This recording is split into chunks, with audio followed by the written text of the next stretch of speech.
Hello. We have a lot of things to talk about. Okay. I know I haven't made a lot of content here in a while, and it's because life's been crazy. I have been really trying to bust my ass and to make more money and to try to get my shit into here. But when you work retail, especially mobile resale, you have no life for nothing. So, hi. So, I start a new job on Tuesday.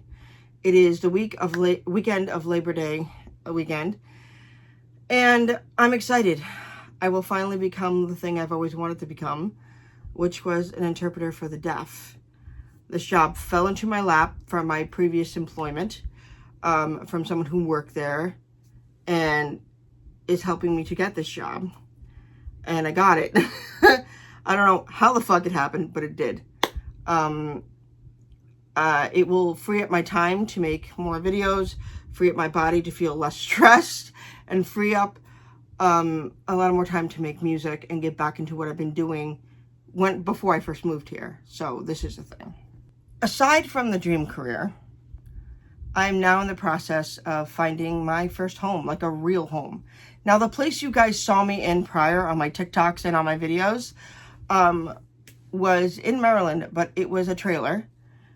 Loved that trailer, but my landlord was less than wonderful and caused some major issues. So I did not own that home as much as I would want to. I loved where we were, but we were so not close to town, and while it was my home, it was not a safe place to be. Let me just put it off the bat there. Unfortunately, it was not a place that we owned, so it's not like we could have really had anything of that nature. So it wasn't ours. We rented it. It was like a lease on borrowed time, you know what I'm saying? And when it came down to it 2 years ago, we were in such financial straits. We were choosing between, honestly, if you can ask anyone that knows the story, and knows my story personally, we were choosing between electricity and heat, or to put food on the table. We were struggling so bad because I couldn't find work when we first came here, and then I went back to Starbucks, and that got toxic, and then I went to Ulta, and then I went to T-Mobile. There's so many things that were,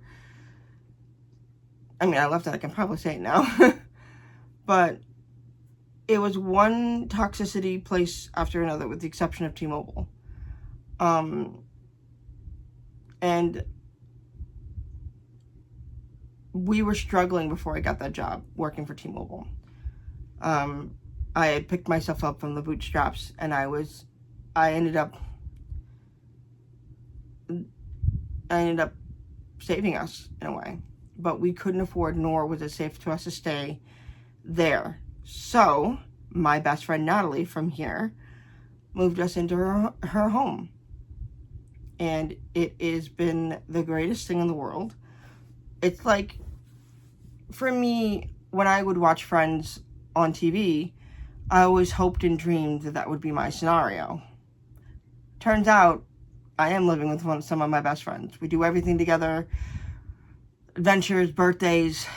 It's so fulfilling to have people like that, and to support you in everything you do is fantastic. Yes, I'm still a tea addict. We don't judge. And we've been living here for the last almost 3 years. This will be probably our third Christmas together. September will be 3 years since I've moved here. And every time I thought about moving out, it just made me sad. So we had a family meeting, a house meeting, between the four of us. Me, my husband Levi, Natalie, and her husband. And we decided we wanted to get a house together. And I was so thrilled by the whole idea of it. I mean, that's amazing. You know? I'm able to have that situation. And to live with your best friends are incredible. But the problem is we share one bathroom. There's one bathroom in this house, and I need more. So we decided we were going to look at a duplex, and we are seeing it on Sunday. And I'm super excited about that because tomorrow's Sunday, where we could still have our own spaces but still live together. And there's nobody else I'd rather live with than Natalie and her husband Josh and my husband. When I had moved, was so depressed and didn't think I would find people that were my people down here. New York is such a special place, and the people I've known there I still talk to this day are incredible human beings. And I miss that group of people every fucking day. But the girls I've met here, who I have every Saturdays with, and fire pit nights, and celebrating birthdays, it's incredible. It's everything. It's like, when I think of my core group of girls down here, it's like the sisterhood of the traveling pants. And I am so grateful to all of them. And I don't know how I got lucky seeing them and meeting them, but they're mine, and I will not let them go until I am dead. And you have to pry them out of my cold, dead fingers. That was morbid. The thing I didn't suspect on changing at all was my family life. If you know me in real life, you know that I don't speak to my family for my own safety and mental health. I don't know what happened in the 3 years that happened, but slowly but surely, healing happened between all of us. My theory is, between the death of my mom, my grandmother, and realizing that we were only left with each other, a conversation started happening because we had to sell my family home back home. It was a hard decision. I tried to fight it. It was never going to happen. I wouldn't be able to afford it even if I wanted to. So we sold it. 3 years later, we had to, money from that sale had to be distributed between family members. And the one person I never thought that I would work through stuff with is my eldest sister. Time has a funny way of changing things. And I won't go into detail about it, but I will say this. I don't know where this is going to go. It is tentative at best. It is weird, to say the least. But for the first time in my 40 plus years of life,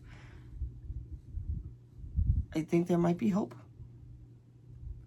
I think there might be a way for them to see me who I've always been and who I love being. I don't know if it will work. But if there's anything I've learned this past year, is that you don't know anything unless you try. And if it doesn't work, then at least you can't say that you didn't do it. To get less heavy and to end this, because we don't want to make this too long and I have other videos to make. The last thing I want to talk about is my podcast with my other best friend, Mordre. And I'll show you a picture of the logo here.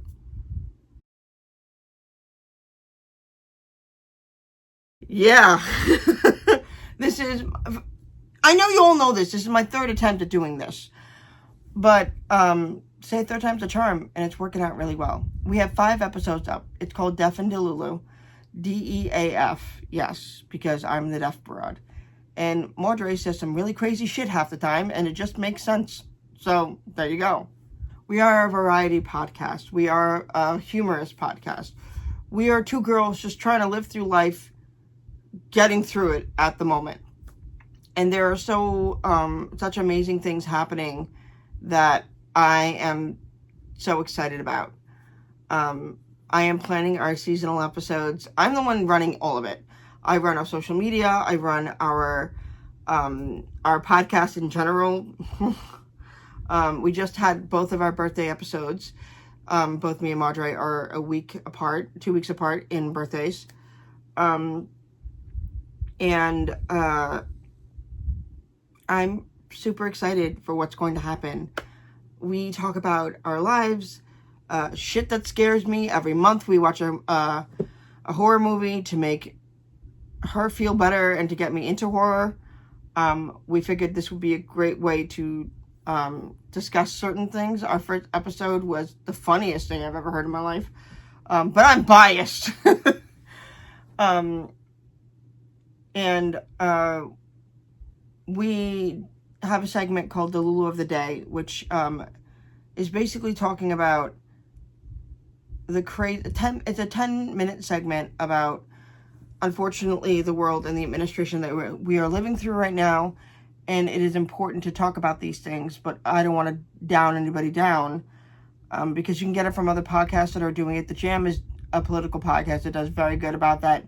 Hit It or Miss It, I think it's called. It does a really great job with that. You already are having an influx of it. You don't need me to do that. But I'm excited for our Halloween episode, our Thanksgiving episode, and our Christmas episode, which is going to be so much fun. I have guests planned. I have so many things planned for our future, and I'm super excited about it. And the goal is to get paid for a living to Gap. Because if I can make a job working with one of my best friends, just talking about shit, about movies we love, our weeks, our vocal stems, all that shit, because we both have ADHD, and I'm on the spectrum of things. It just makes sense. And the last thing about myself, I thought I was going to talk about just the podcast and that'd be it. But on a personal note, I am now medicated for ADHD. And it's done wonders for myself. For me, medication had always been used as a way to make sure I was controlled. At least that's how it felt and how it was perceived. To make sure I was in line of things. Other people will disagree. But that was always the messaging I received. And now that I'm in control of that, it feels a lot less scary and more safe to do that. I had been struggling so hard for the longest time without medication management for the last 15 years. And I had strongly detested against it because I don't want to feel like a zombie. I don't want to. I've been medicated on and off since I was 6 years old. So I have a kind of rebellion towards it for a reason. But things are different now. I am a grown-ass woman, whether I want to believe it or not that I am an adult. But I don't know. Things are better than I thought they were ever going to be. And I'm excited to see where this year goes, because being an interpreter for the deaf is a goal I've wanted for so long, and I didn't think I'd ever get it. I am also going to be going back to school in order to get licensed. It's a whole long story. I'll tell you later. But things are in motion, and I'm feeling hopeful for the first time in a long time. And when you're living in this administration, hope is hard to find. I guess that's all for now. I'm filming a book review about Lightlark. It was an amazing book. I'm going to be doing that. I'm going to get back on the book reading situation. I am 12 books deep into my reading goal this year, and I think I'm going to make it. Thank you, keeping it in. I don't care. Thank you guys for watching and subscribing and waiting and being patient, and even the trolls that try to comment. I'm excited for what's going to happen. I'm very much excited for this new year and this new way to be, and to make more content, to make more music, to finally feel less encased, like not caged. I feel freer than I've ever felt in my whole life. Words are hard. I know 3 languages, leave me alone. But it's going to be a good year. The school year is going to be great. And I'm excited. So look out, world. Here I come. Thanks for watching. Subscribe, rate, and all that happy horse shit. I'll see you guys in the next video. Peace.